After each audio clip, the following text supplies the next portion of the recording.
doesn't matter if you produce the best of goods at some factory at the back of beyond, if you cannot bring them to where the end user needs them. It is as simple as how long it takes to get from one town to another, depending on the condition of the road. And it can take days to get through 600 kilometers if the road is bad. And that's why we find African countries especially trade less between themselves as they do with other partners outside the continent. We need the infrastructure, the ports, the roads, efficient and improved border posts and inland container depots. SADC has come up with an infrastructure development master plan in which all these services such as energy, transport, finance are quite prioritized to at least underpin market integration. We struggle a little bit in infrastructure, but I think we have seen some progress in the water sector, where we have got a number of regional projects going on and where regional cooperation is certainly taking place. Some time back, there was this discussion about Inga in the DRC, where there's the potential really to produce electricity for the whole African continent.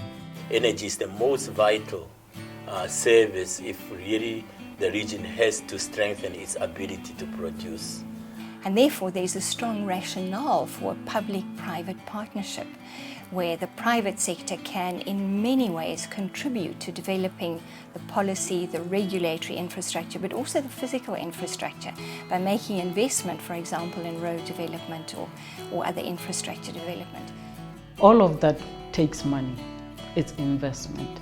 And once those services are there, once the public and private sector are able to access those services, then it also opens up the opportunity for them to open businesses because they know they can connect to the electricity grid, they know they have access to clean water, and even things like roads.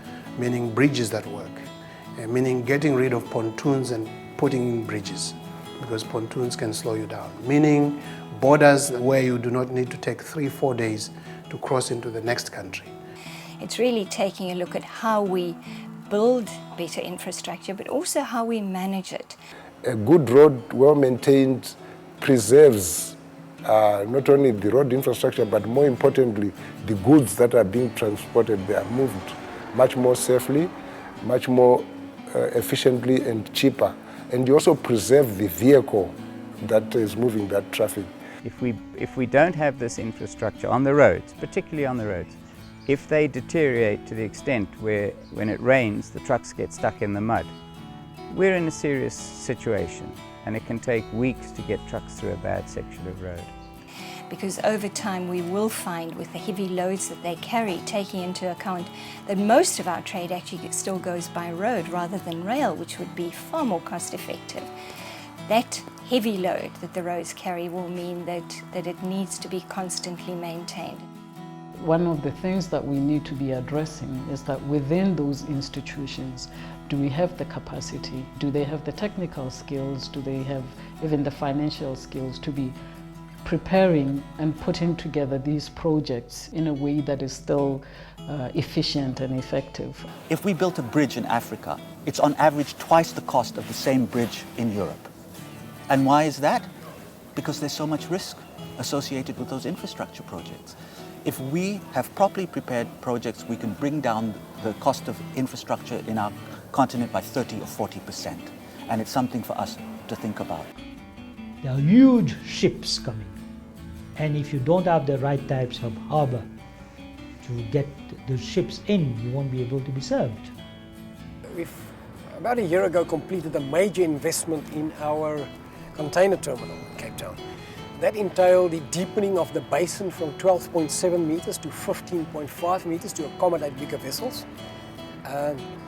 Also on the quayside, we refurbished the quayside with the latest STS, ship-to-shore cranes. Tanzania, the Dar es Salaam port can unlock trade for 8 countries in East Africa and not only Tanzania. And I'm not sure whether those presidents understand the impact or the potential of that? So we've got the plans in place. Our next step, our last mile, is implementation.